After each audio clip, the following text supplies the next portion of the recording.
আসসালামু আলাইকুম রহমতুল্লাহি ওবরকাতুহু। সম্মানিত দর্শক, রাজনীতির যে রাজচক্র, ভাগ্যচক্র, যেটি আকাশ থেকে নিয়ন্ত্রিত হয়, অবস্থা দৃষ্টে মনে হচ্ছে যে আবার এই রাজচক্র উল্টো পথে ঘোরা শুরু করেছে।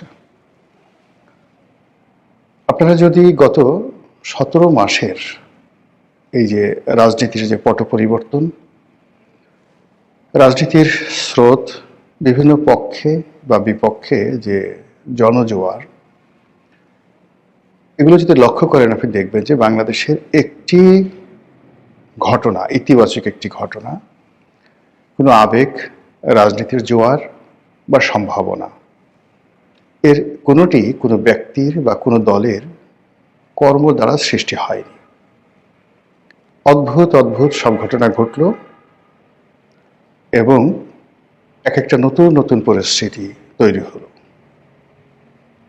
অবস্থা দৃষ্টি মনে হচ্ছে যে আসমান থেকে কেউ হয়তো কোনো কিছু নড়াচড়া করাচ্ছে এবং রাজনীতিতে বাংলাদেশের ময়দানে যা কিছু ঘটছে, এখানে ব্যক্তির চাইতে পারিবারিক বিষয় বা পারিবারিক বিষয়ের চেয়ে রাজনৈতিক বিষয় কিংবা অন্য কোনো যে দেশি বিদেশি চক্র, তাদের যে এখানে লীলা খেলা হচ্ছে, সেই লীলা খেলার চাইতে প্রাকৃতিক যে কারণগুলো সেগুলো বেশি ঘটছে।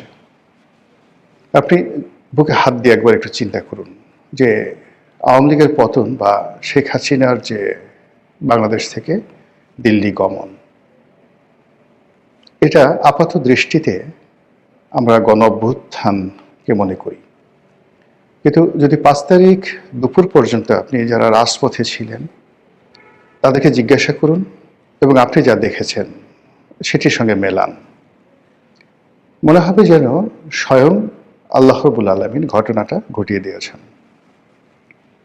এখন এই ঘটনা কি আলটিমেটলি জনতার পক্ষে যাবে, নাকি ঘুরে ফিরে আবার আওয়ামী লীগের পক্ষে যাবে, নাকি বিএনপির পক্ষে যাবে, নাকি যে ইসলামিক দলগুলো জামাতের নেতৃত্বে ঐক্যবদ্ধ হওয়ার চেষ্টা করে যাচ্ছে টিল নাও, আজকের দিন পর্যন্ত, সেখানে জামাতের মাধ্যমে একটি নতুন রাজনীতির ইতিহাস রচিত হবে, এটা আমরা বলতে পারছি না।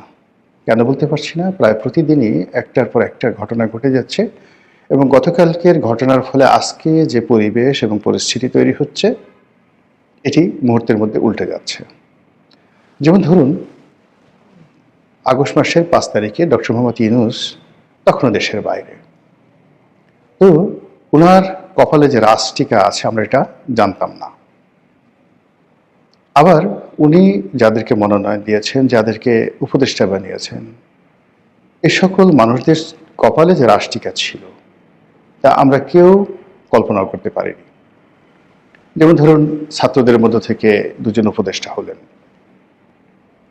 অন্যান্য যারা হলেন, ওনারা কেউ আগস্ট মাসের 5 তারিখে কল্পনা করতে পারেননি যে শেখ হাসিনার পতন হবেন এবং তারা মন্ত্রী মিনিস্টার হবেন, কিন্তু ঘটনা ঘটে গেল এবং টানা প্রায় 4 থেকে 5 মাস যাবৎ সব কিছু গ্রহ নক্ষত্র ডক্টর মোহাম্মদ ইউনূস এবং তার পারিষদ বর্গের অধীনে রইল।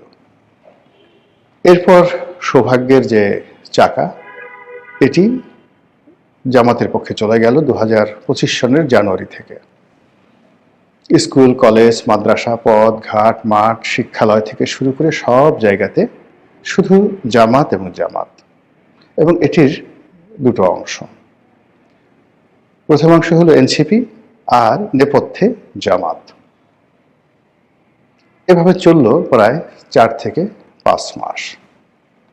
তারপর শুরু হলো একটা হযবরল অবস্থা। 2025 সনের মে মাস থেকে একটা হযবরল অবস্থা। এই বিভিন্ন ইউটিউব থেকে নানা রকম গরু জবাই, জিয়াফত, এগুলো চলতে থাকে। তারপর বিএনপি নানা রকম প্ল্যান করতে থাকে, প্রোগ্রাম করতে থাকে এবং আজকেই মনে হলো যে সরকারকে তারা ফেলে দেবে। এই এশরাক মানে নগর ভবন দখল করে, এই আরেক পার্টি এসে, মানে কি একটা বিতিস্থির অবস্থা। তো সেই অবস্থার মধ্যে যখন তারেক রহমান সাহেব এবং ডক্টর মোহাম্মদ ইউনূসের যে লন্ডন বৈঠক, সেটা হলো এরপরে আরো এলোমেলো হয়ে গেল।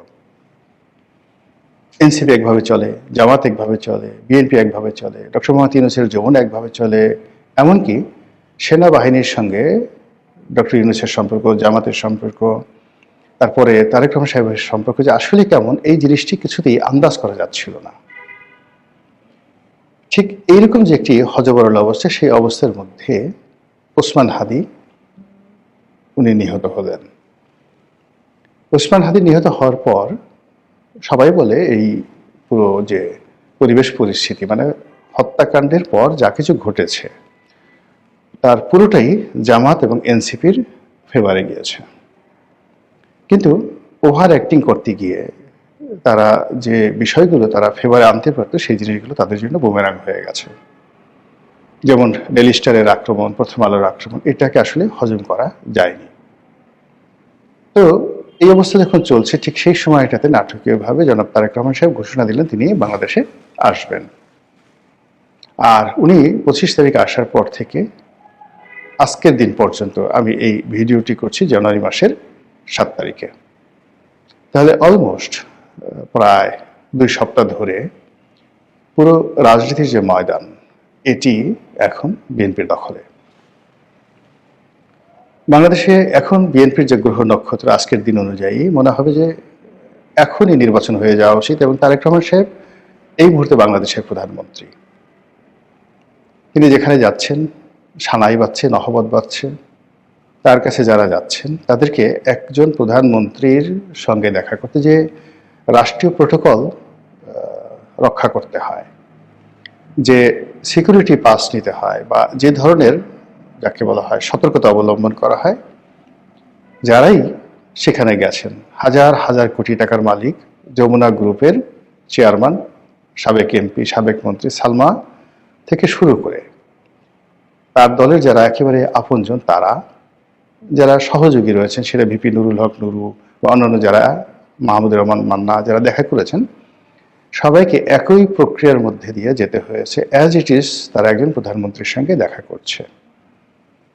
এই যখন চলছে, তখন সারা বাংলাদেশের কিছু কিছু এলাকাতে কিছু বিচ্ছিন্ন ঘটনা ঘটে যাচ্ছে। বিচ্ছিন্ন বললাম এই কারণে যে স্বয়ং বিএনপি নেতা জনাব সালাউদ্দিন আহমেদ তিনি বলেছেন যে কারওয়ান বাজারে যে স্বেচ্ছাসেবক দলের একজন নেতা গুলিবিদ্ধ হয়ে মারা গেছেন, এটি বিচ্ছিন্ন কোনো ঘটনা, এর সঙ্গে কোনো চক্রান্ত জড়িত নেই। কিন্তু বিএনপি নেতারা এটা মানতে রাজি নন। অন্যদিকে জনাব ওসমান হাদির যে হত্যাকাণ্ড, সেটিকে কেন্দ্র করে একটি চার্জশিট দেওয়া হয়েছে, এবং সেই চার্জশিটে যে সকল ব্যক্তিকে আসামি করা হয়েছে এবং যে কাহিনী, যে ঘটনা সেখানে বর্ণনা করা হয়েছে, এতে করে ওসমান হাদির পরিবার আরও বেশি বিক্ষুব্ধ হয়ে পড়েছে, এবং তার যে সংগঠন ইনকলাব মঞ্চ, তারা কোনো অবস্থাতেই এই চার্জশিটের বয়ান মানতে পারছেন না। চট্টগ্রামের যে একটি এলাকা রয়েছে ফটিকছড়ি, রাউজান, এই এলাকাগুলো মূলত সালাউদ্দিন কাদের চৌধুরী পরিবারের একছত্র আধিপত্য। তো সেখানে গিয়াস কাদের চৌধুরীকে বাদ দিয়ে যাকে মনোনয়ন দেওয়া হয়েছে, চট্টগ্রাম উত্তর আওয়ামী লীগ বিএনপির একজন নেতা গোলাম আকবর খন্দকার, এটাকে নিয়ে পুরো চট্টগ্রাম উত্তাল। তার প্রেক্ষিতে হোক বা অন্য যে কোনো কারণে হোক, সেখানে এই রাউজান, ফটিকছড়ি, এই বিস্তীর্ণ এলাকাতে যেখানে চৌধুরী পরিবারের আধিপত্য রয়েছে, এই জায়গাটিতে একজন নেতা খুন হয়েছেন।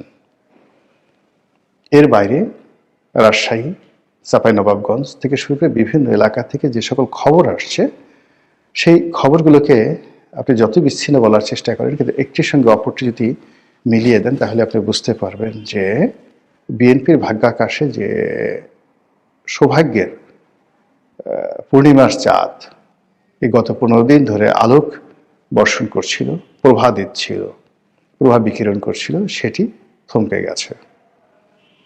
এখন নানা জনে নানা কথা বলার চেষ্টা করছেন, মুখ ফুটে অনেকে বলছেন, আর অনেকে বুক ফেটে যাচ্ছে কিন্তু বলতে পারছেন না। এরই মধ্যে আন্তর্জাতিক অঙ্গনে দুটো ঘটনা ঘটল, ইউরোপ কেন্দ্রিক এবং ল্যাটিন আমেরিকা কেন্দ্রিক। ইউরোপে অ্যান্টার্কটিকার মতো করে একটি বরফ আচ্ছাদিত অঞ্চল রয়েছে, গ্রিনল্যান্ড,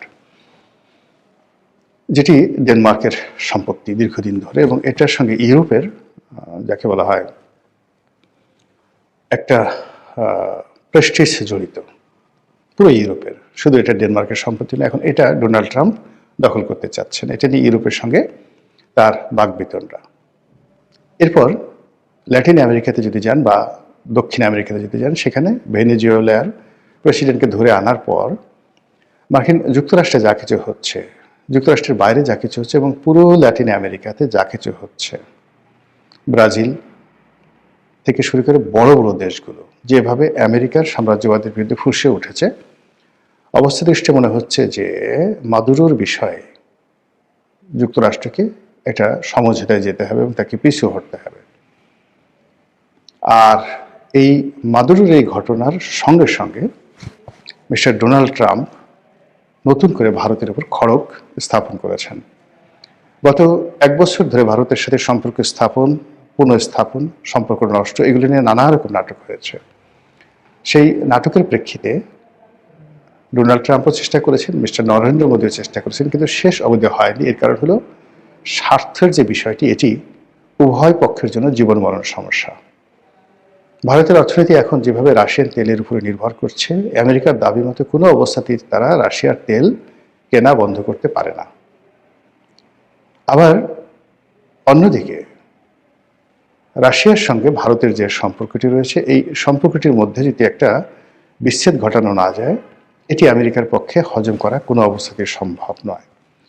তো তর্জন গর্জন চলছিল এতকাল, তার প্রেক্ষিতে এখন যেটি হচ্ছে, আমেরিকা সম্ভবত কোমরে গামছা বেঁধে ভারতের বিরুদ্ধে নেমেছে। এবং আজকের এই ভিডিওটি যখন করছি তখনের খবর হলো ভারতের উপর 500%, 500 টাইমস শুল্ক আরোপ করার যে অর্ডার, এই অর্ডারে ডোনাল্ড ট্রাম্প স্বাক্ষর করেছেন।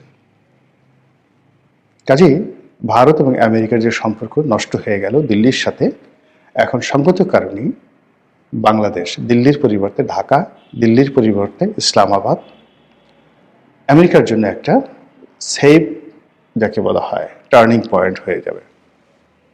আর সেফ টার্নিং পয়েন্ট যদি হয়, সেক্ষেত্রে এই গত 15 দিনে বিএনপির যে রমরমে অবস্থা, এর পেছনে আমেরিকার গুডউইল না ভারতের গুডউইল, আমেরিকার বেস্ট উইশেস না ভারতের বেস্ট উইশেস, আমেরিকার গ্রিন সিগন্যাল না ভারতের গ্রিন সিগন্যাল, এটা আপনারা বুঝে নেন।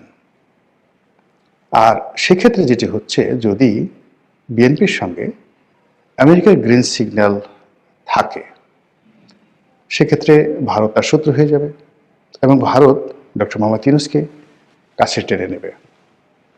আবার যদি ভারতের সঙ্গে বিএনপির কোনো দফারফা হয়ে থাকে, সেক্ষেত্রে আমেরিকা এই ডক্টর মোহাম্মদ ইউনূসকে আবার তারা কাছে টেনে নেবে। এরই কিছু আলামত আমরা দেখতে পাচ্ছি। মার্কিন যুক্তরাষ্ট্রেও এবং কাতার এবং ডক্টর মোহাম্মদ ইউনূস সরকারের কতিপয় কর্মকর্তাদের ঘন ঘন বৈঠক ঢাকাতে, ওয়াশিংটনে এবং কাতারের রাজধানী দোহাতে। এবং আপনারা জানেন যে ডক্টর মোহাম্মদ ইউনূসের নিজেরও একটা হিউজ মার্কিন লবি আছে এবং একই সঙ্গে তার যে নিরাপত্তা উপদেষ্টা ডক্টর খলিলুর রহমান, তিনিও মার্কিন যুক্তরাষ্ট্রের যে লবিস্ট গ্রুপগুলো রয়েছে তাদের সঙ্গে তার একটা দীর্ঘদিনের সম্পর্ক রয়েছে। তারই প্রেক্ষিতে এই যে গত 2 সপ্তাহ ধরে যা কিছু বাংলাদেশের ভিতরে হচ্ছে এবং বাইরে হচ্ছে, তাতে করে ডক্টর মোহাম্মদ ইউনূসের সেই 2024 সনের যে সৌভাগ্যের তারকা বা নক্ষত্র বা স্টার, সেই বৃহস্পতিটি যদি আবার এই 2026 সনের জানুয়ারি মাসে এসে তার কপালের উপর টিপ দিয়ে যায়, অন্য সবাই আশ্চর্য হলেও আমি আশ্চর্য হব না। আর এটা কেন এই প্রাকৃতিক ঘটনাগুলো ঘটছে এবং কেন বারবার বিশ্ব এবং বৈশ্বিক পরিস্থিতির কারণে রাজনীতির ভাগ্যাকাশে আমাদের দেশে বারবার পট পরিবর্তন হচ্ছে, এটি অন্য একটি প্রসঙ্গ, হয়তো সময় পেলে ভবিষ্যতে আলোচনা করব। আজকের ভিডিওতে এতটুকু আমার কাছে মনে হয়েছে।